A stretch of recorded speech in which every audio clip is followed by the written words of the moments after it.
Top of the bottom of the ridge cut, there's always something going on there that you got to watch out for. You got to watch out for, and you made a great point there with all the construction and everything as well. I mean, once you get to that spot, you realize you can't get off right now. So, yeah, make sure you, if you can, take an alternate route. But if not, just, again, remember, pack that patience. And we may see a few more accidents this morning. Hopefully we don't, but just know that we've got some issues with the visibility out there. So if you're getting ready to hit the roadways, and a lot of folks are probably heading back to where they may be coming from and visiting from, and you're going to deal with these low visibility issues, especially right now for the western half of the Tennessee Valley. If you're west of Chattanooga, Altamont, down towards Scottsboro and Fort Payne, visibility at 0. That's a goose egg. That means you stick your hand out in front of you, you can barely see what's going on. That's some thick fog out there, and so keep that in mind. Same thing over towards the Blue Ridge as well, off to the east. And even in the valley areas, we've got some fog as well. Not only are we contending with the fog for areas along and east of I-75, you're talking Dayton, Athens, Cleveland, Dalton, Calhoun,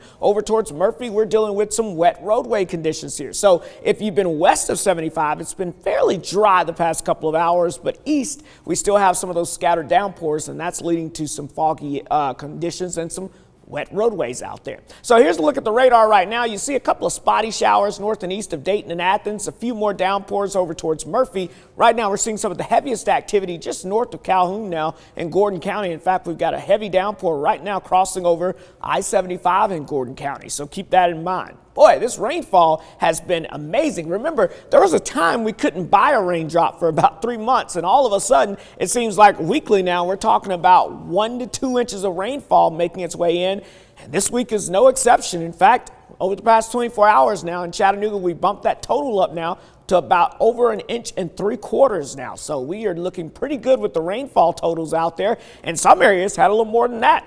Paul and Red Bank had over 2 inches of rainfall. Same thing from Dunn and Trenton, about 1.5 inches officially at Local 3. I'll get an update on that one for you. 10 Mile had over 1 inch. We had about 1 inch from Cindy and Riceville, 1.5 inches from Billy and Dunlap, and over 2 inches of rain in Rossville. So some good rainfall totals out there to help with the drought.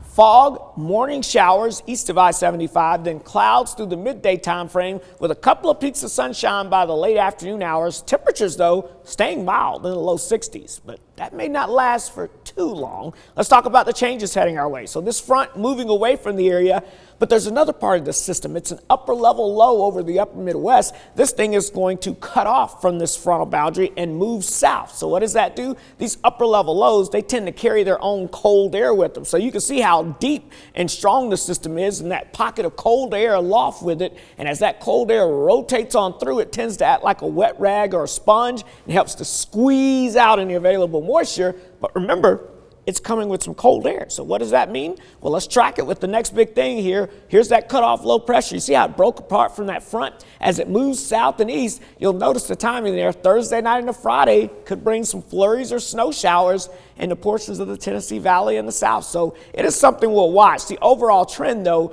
colder conditions heading our way as we go throughout the next couple of days into the new year. I did want to show you a quick look at this computer model. This is just one model, but it gives you an idea that we could see maybe some light accumulations here coming in with the system. But again, I wouldn't get too concerned, but we'll watch it for you there because these things can offer surprises. But Calvin, 60s today. We'll talk about snowflakes, but that's not till the end of the week.